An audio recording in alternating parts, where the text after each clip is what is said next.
The Malaysian Timber Council (MTC) held the Bengkel Asas Kemahiran Kayu workshop at SMK Penanti, Bukit Mertajam, Penang on 9 August 2025. This event, the first in a two-part series under the Satu Pemimpin Satu Kampung, One Leader, One Village Santuni MADANI initiative, aims to provide youth with woodworking skill for community development. In collaboration with Rekayu Penang and SMK Penanti, the workshop introduced 10 Form 3 students to woodworking techniques, including tool safety and basic finishing.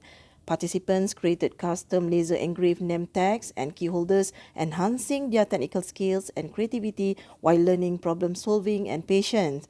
MTC representatives included Encik Nasrul Izan Sharin and Puan Nur Atikah Abdul Rahman alongside Rekayu Penang's Mr. Lim Yang Hock and Miss Vivian Khoo and SMK Penanti's Puan Amirah Abu Bakar and teaching staff.